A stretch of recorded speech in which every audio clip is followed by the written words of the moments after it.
하버드 경영대학의 교수로 재직하고 계시는 모스캔도 교수님 이런 말씀했습니다. 좋은 리더의 조건 해가지고요. 좋은 리더란 복원력을 갖고 있는 사람이다. 즉 회복력. 다시 말하면 탄성 같은 것이죠. 여러분 고무줄을 이렇게 늘었다가 놓으면 어떻게 됩니까? 금세 원래 모습대로 회복되죠. 반대로 찰흙은요. 당겼다가 놔도 원래대로 돌아가지 않습니다. 다시 말하면 고무줄은 회복력, 복원력, 탄성이 강한 것이고 반대로 찰흙은 그렇지 않다는 것이죠. 여러분 하나님 앞에서 좋은 성도란 것은요. 결코 넘어지지 않는 사람이 되는 것이 아니라 넘어졌다 해도 복음의 능력으로 다시 일어설 수 있는 것이 바로 하나님 앞에서 좋은 성도의 모습입니다. 여러분 우리가 넘어졌다 일어설 때 비로소 뭐가 나타나냐면 바로 복음의 능력이 나타나는 것이에요.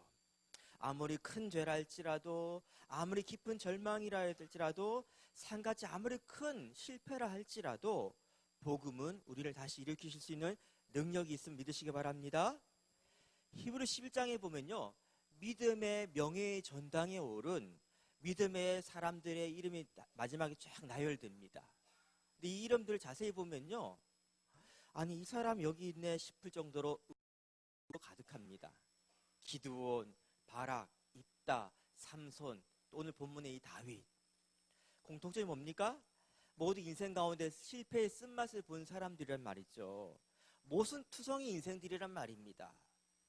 사람들이 볼 때 그들의 인생은 실패자처럼 느껴집니다. 하지만 하나님은요 그들의 삶을 결코 실패자라고 말씀하지 않습니다. 하나님은요 우리의 삶이 다 와르르 무너져 버렸을 때 나는 이제 끝장났다라고 외칠 때 하나님 뭐라 말씀하시냐면요. 아니 너의 인생은 지금부터 진짜야. 이제 시작하는 거야. 왜요? 하나님 은혜가 우리를 붙들고 있기 때문에. 여러분 다른 거 몰라도 하나님의 은혜를 과소평가하지 마시기 바랍니다.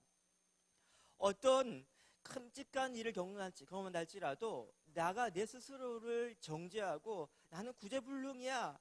나 자신도 내가 포기하고 싶어 버릴 때라 할지라도 여러분 변함없는 것은 하나님의 사랑이 여전히 우리를 붙들고 있다는 것입니다. 로마서 8장 말씀입니다. 누가 우리를 그리스도 사랑에서 끊으리요?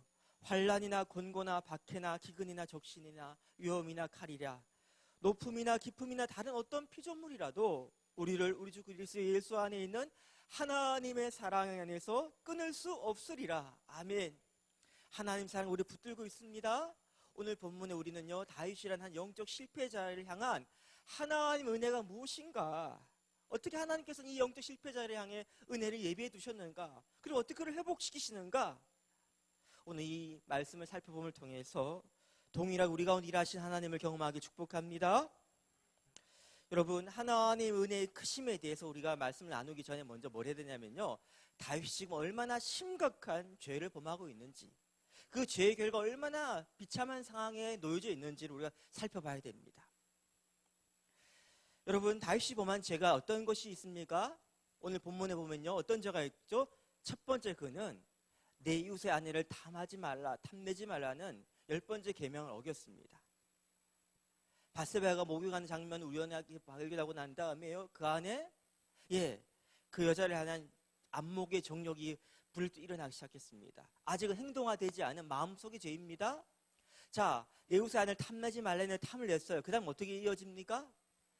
전령을 보내가 누군지 알아보고 그 또 전령을 다시 보내가지고 그 여자를 집으로 부르죠. 자기 궁전으로.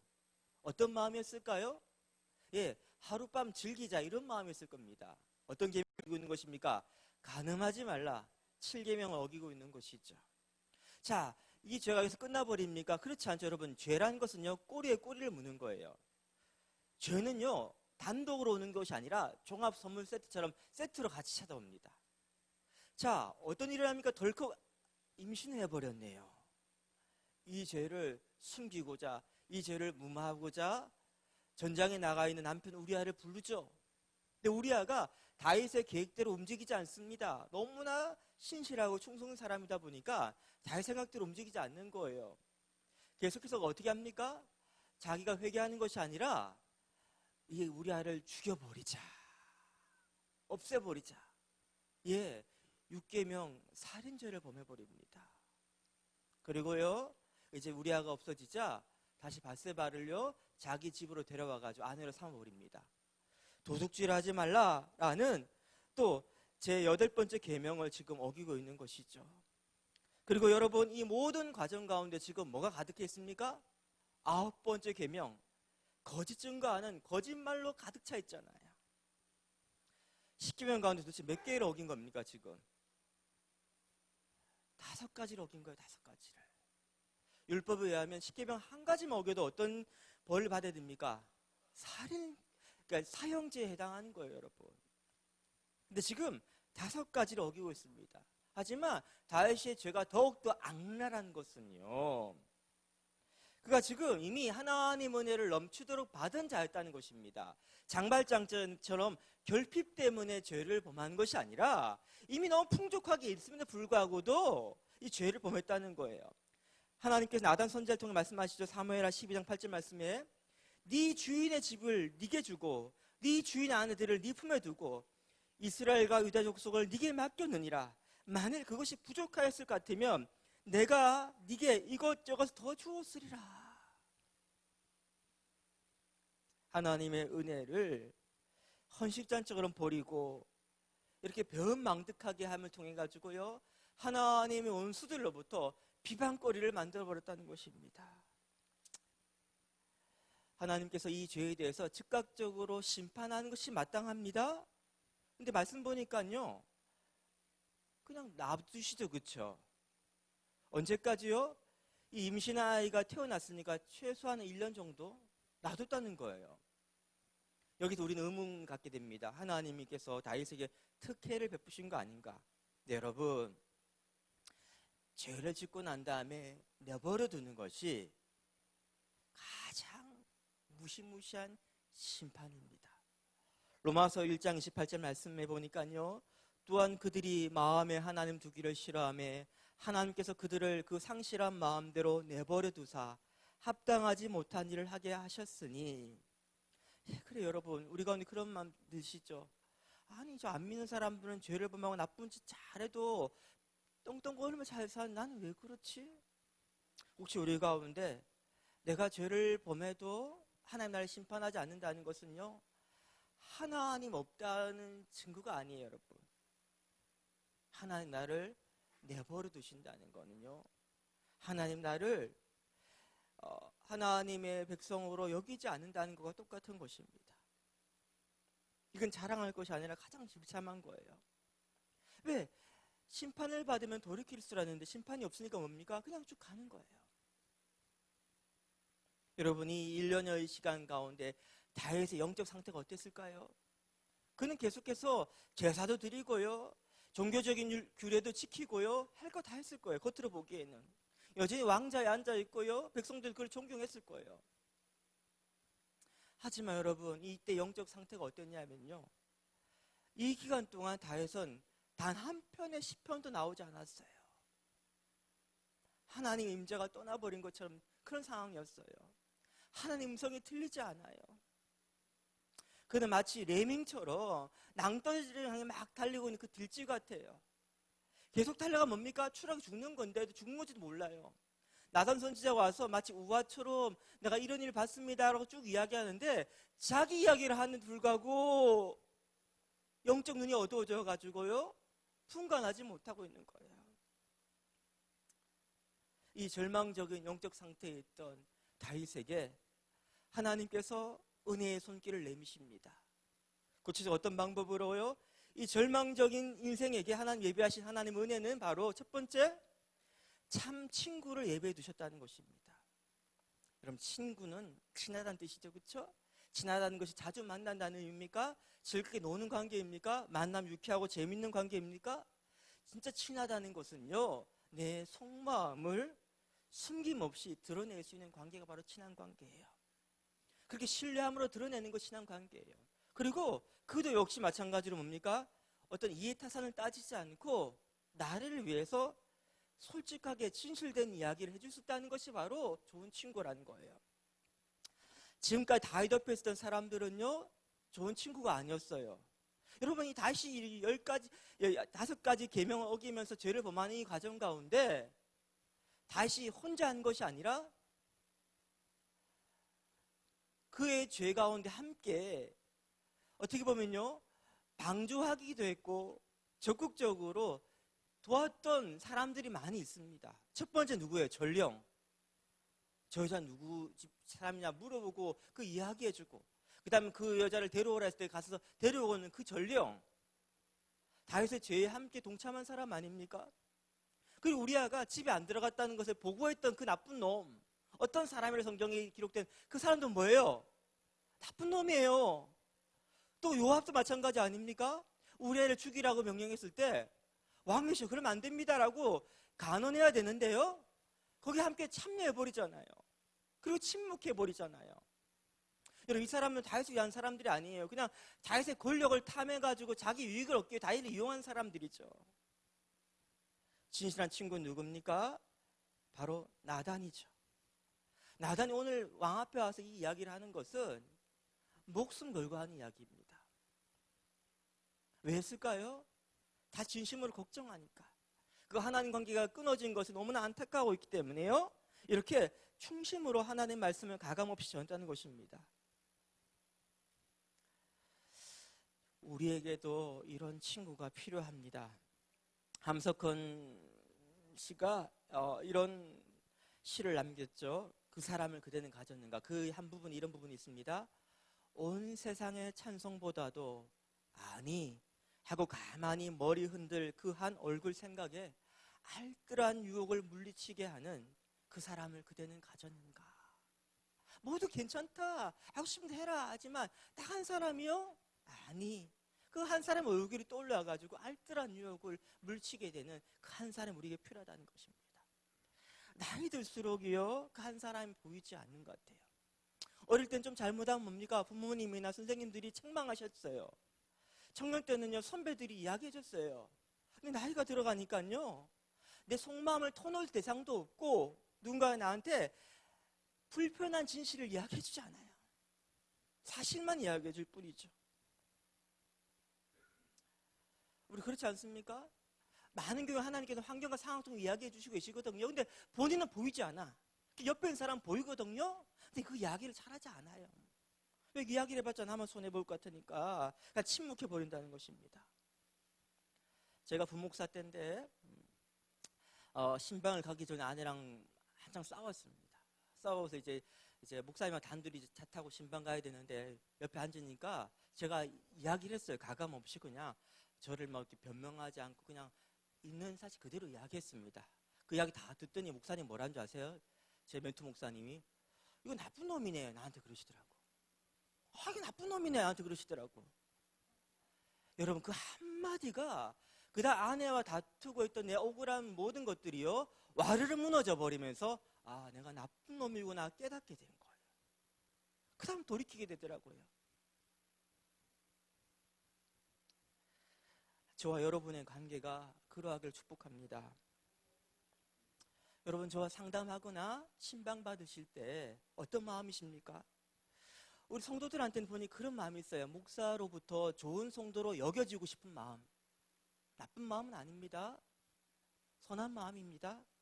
하지만 그 마음보다 더 중요한 게 바로 뭐냐면요, 목사를 통해 가지고 하나님 앞에서 진짜 좋은 성도로 세워지고 싶은 마음이 더 강해야 됩니다. 저한테 잘 보일 필요 없어요.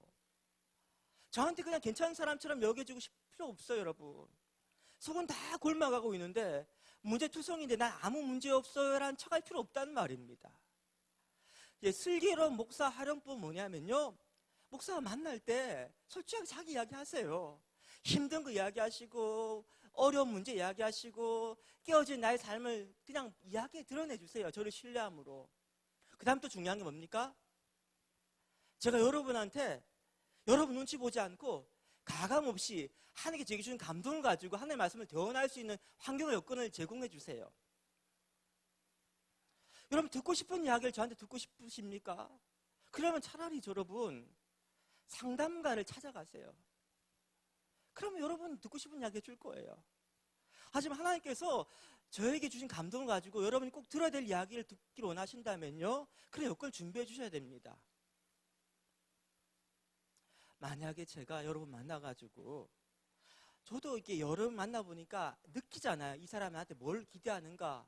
그 이야기만 싹 해주고 그냥 마음만 잘 만져주고 그 다음에 힘내라 이렇게 하고 또 돌아서면 어떻게 되겠습니까? 저는 그 상담을 통해서, 신방을 통해서 여러분의 마음은 얻겠죠. 마음을 얻는 목적이 뭡니까? 여러분한테 심리적인 빚을 제가 지게 해가지고 어떻게 하는 거예요? 결국은 나의 이익을 위해서 여러분 이용하고 조종하고 통제하고자 하는 어떤 의도 아니겠습니까? 여러분, 이게 사건이에요, 사건. 이게 목자가 아니라 사건인 거예요. 여러분 말씀 읽으시면서 참 다윗이 부럽다. 왜? 나단 같은 사람이 있으니까. 저는 또 이런 마음도 듭니다. 나단이 부럽다. 다윗 같은 성도가 있으니까. 저 여러분 관계가 그러하게 축복합니다. 두 번째, 하나님께서 절망 가운데 빠져있는 다윗을 위해서 예비하신 하나님의 은혜가 뭐냐, 바로 회개하는 마음을 그의 마음에 주신 거예요. 회개하는 마음을 그의 마음에 주신 것입니다. 13절 보니까요, 다윗이 고백하죠. 내가 여호와께 죄를 범하였노라. 내가 여호와께 죄를 범하였노라. 여러분, 회개하는 것은 그냥 내가 그래 똑똑하가 내가 죄가 깨달아지는구나, 그게 절대 아니에요. 여러분, 인간의 본성이 그렇습니다. 너 죄인이야 그러면요, 당장 어떤 마음이 든지 아세요? 내가 왜 죄인인데? 이 적반하장의 마음입니다. 스데반 집사님께서 설교하시고 난 다음에 그 설교 듣고 난 유대인들의 반응이 뭐예요? 너희들이 메시아를 죽였다라고 이야기했을 때 그들이 뭐라고 이야기합니까? 이를 바득바득 갈면서요, 귀를 막으면 소리를 지르면 돌을 들고 스데반 쳐 죽였어요. 여러분, 이건 좀 강하게 나온 것이라면요, 좀 약하게 뒤로 반응하죠. 선악과를 따먹고 난 다음에 하나님께서 아담을 찾아오시고 그에게 물으실 때 아담이 뭐라고 이야기합니까? 이 여자가 나한테 먹겠다, 이렇게 핑계대는 거예요. 남 탓하는 거예요. 그게 아니라면요, 사울 왕에게 사무엘 선지자가 말했을 때 사울 왕이 뭐라고 이야기합니까? 어쩔 수 없었다. 백성들 날 다른 사람 원했기 때문에 부득이하게 일으켰다라고 자기 변명 합리화합니다. 여러분, 덕웅지에 몰리면 가룟자처럼 자신의 삶을 다 파괴할지언정 철저한 회개의 길을 걸어가는 사람은요, 극히 드뭅니다. 동성애를 보세요. 여러분, 이거 죄다라고 하니까 어떻게 합니까? 이거 죄 아니야 하면서 퍼레이드를 하잖아요. 자랑하잖아요. 동창회 가보십시오. 무슨 이야기 합니까? 나 저기 어떤 유부녀랑 같이 바람 피우고 있어, 그거를 연애하고 있어, 이걸 자랑한다니까요. 지금 자기가 지금 자신의 가정과 남의 가정을 파괴하고 있음을 불구하고도 자랑한다니까요. 다시 말하면 죄를 지은 후에도 인간의 악한 본성은, 화인맞은 양심은요, 죄를 인정하지 않아요.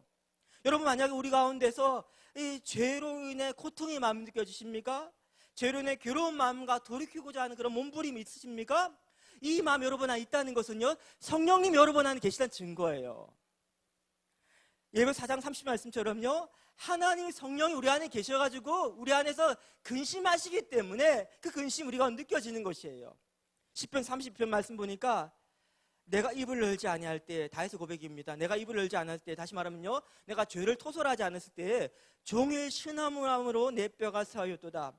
주의 손이 주야로 나를 누르시오니 내 진액이 빠져서 여름 가뭄에 마름같이 되었나이다.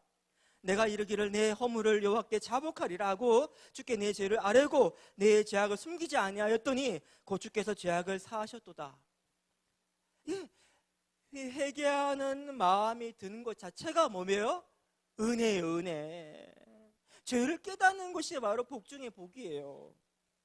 여러분, 하나님께 이 마음을 주실 때, 감동을 주실 때 즉각적으로 돌이키시기 바랍니다. 왜? 성령님의 감동을 무시해버리면 나중에 성령께서 우리를 떠나시는 것처럼 우리가 하나님 전혀 임재를 경험하지 못하는 그 비참한 상황이 이른다는 거예요. 여러분, 하지만 회개하는 것이 쉽지는 않습니다. 회개하는 것은요, 내 수치와 허물을요 드러내는 것이죠. 고통이 따릅니다. 내 자존심이 와르르 무너지는 거예요.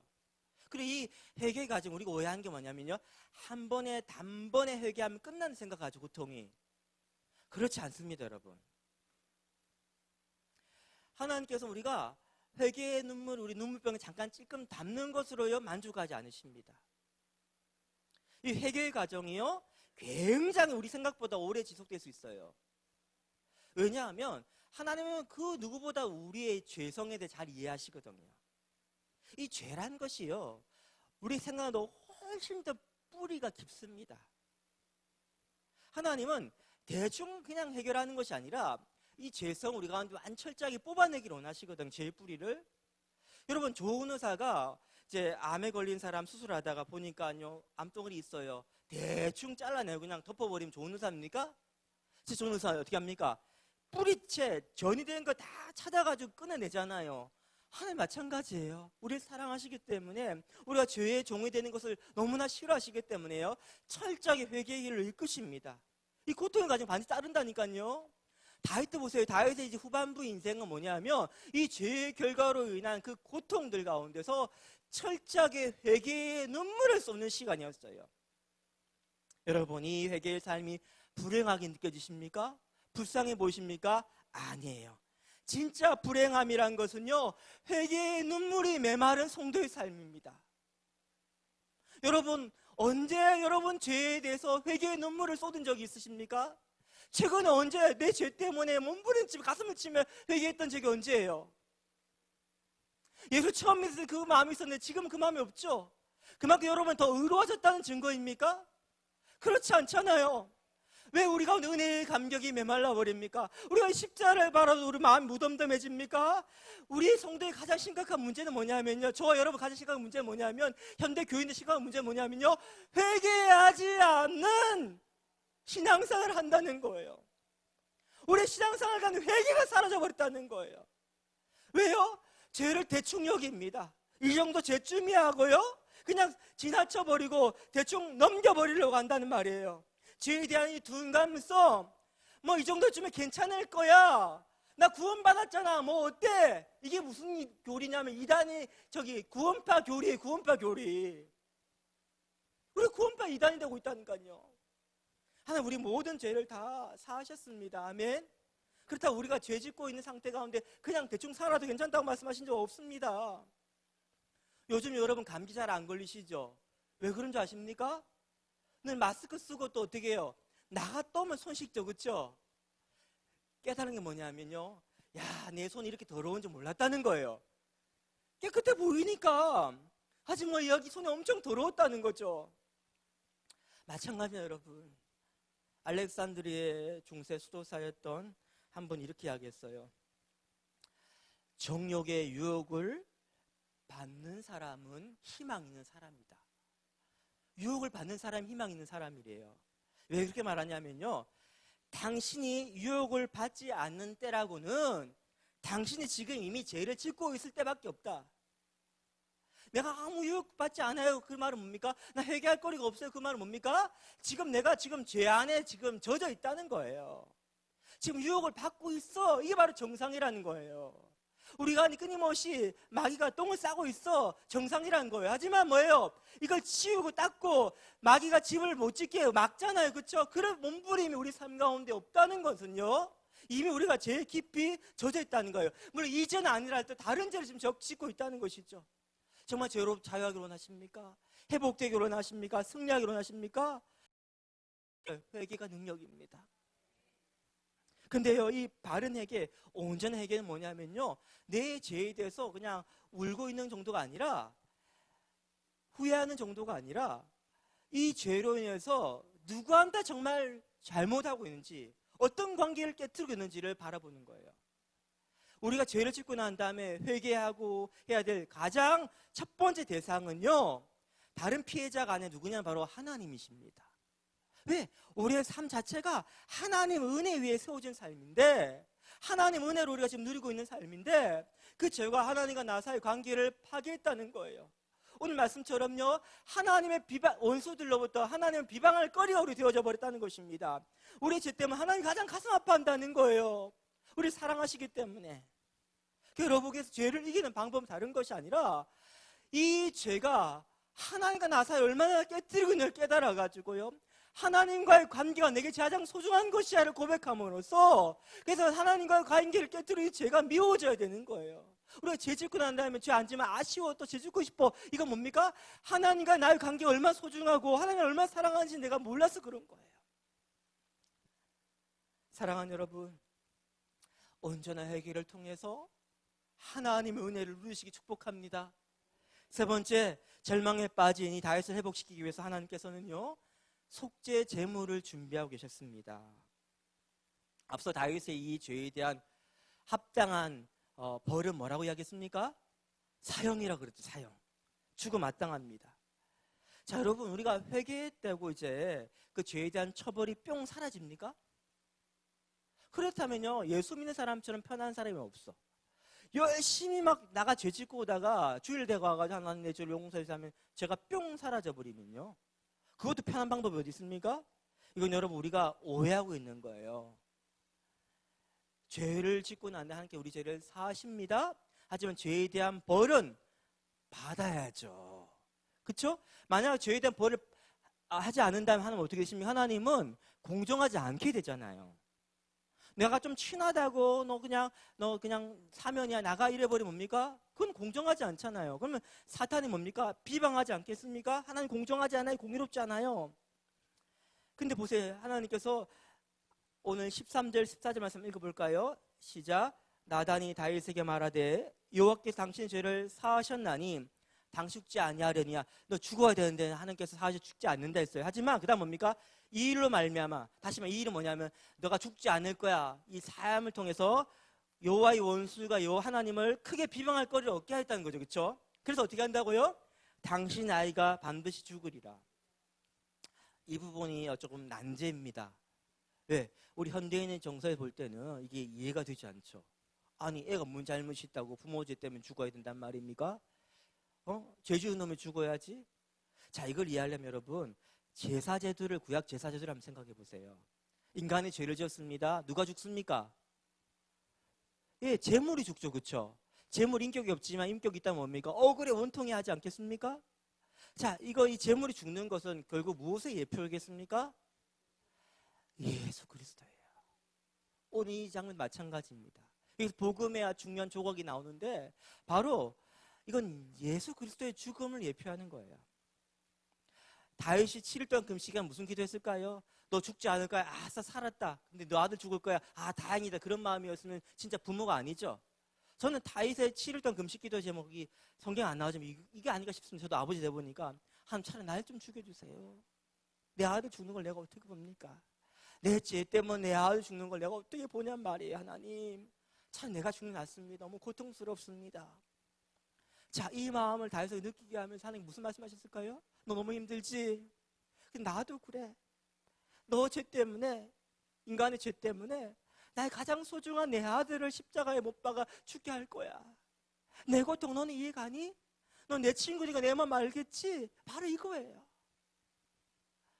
여러분, 우리의 죄가 주홍같이 붉을지라도 흰눈같이 희게 되는 거는요, 그냥 하나님께서 하게 돼 뿅 이게 아니란 말이에요. 하나님은 너무 값비싼 대가를 지불하셨다는 거예요. 우리의 죄를 위해 하나님께서 아들의 생명을 버리셨다는 거예요. 여러분, 우리의 죄가 용서받는 것은 우리가 철저하게 회개하기 때문이 아닙니다.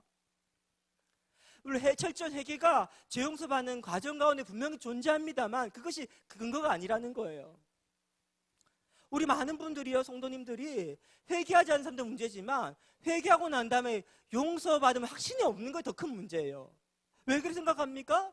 회개하고 난 다음에 또 죄를 범하니까 내가 낯짝이지 어떻게 하나님 보겠어? 이건 지금은요, 겸손한 마음이 아니라 양심 있는 마음이 아니라 믿음 없는 마음입니다. 우리의 죄가 용서함 받는 것은 우리가 철저히 회개했기 때문에 받는 그 결과가 아니라 우리의 죄를 대신해서 하나님께서 너무 값비싼 대가를 지불했다는 거예요. 보잘것 피조물을 살리시기 위해서 하나님께서 하나님의 아들의 생명을 내어주셨다는 거예요. 그 값비싼 대가 지불 때문에 예수님 10절에 말씀하시죠. 다 이루었다. 다 완불되었다. 우리의 모든 죄, 어떠한 끔찍한 죄를 할지라도, 과거, 현재, 미래 모든 죄를 할지라도 그 희생으로 속죄 제물로 드렸던 그것이 너무 가치가 큰 걸 드렸기 때문에, 내어줬기 때문에 우리의 모든 죄가 다 사함얻었다는 거예요. 이 믿음이 있어야 여러분 회개의 기쁨이 있는 것입니다. 이 믿음이 있어야지요, 회개하러 나갈 때 하나님 날 이토록 사랑하시네, 나 왜 이렇게 사랑하실까, 이 확신 든다는 거예요. 그래서 예수 하는 자는 결코 정죄함이 없습니다. 하나님 우리를 징계하십니다. 바로 잡으려고 책망하십니다. 하지만요 결코 정죄함이 없습니다. 정죄함과 징계는 다른 거예요, 여러분. 징계는요 바로 돌이키기 위해서 하는 것이라면, 그 정죄는요 그냥 그거로 심판으로 가는 거예요. 우리 정죄함이 없는 이유가 바로 뭐냐면, 예수를 십자가의 보혈의 피가 지금도 마르지 않고 흐르고 있기 때문입니다. 여러분 이거 믿으셔야 됩니다. 우리는요 이 다윗의 실패를 바라보면서 이런 생각합니다. 다윗 실패하지 않았더라면 참 좋았을 텐데. 하지만 이 실패, 죄를 범하고 넘어진 이 사건이요 또 다른 의미의 유익이 있습니다. 왜요?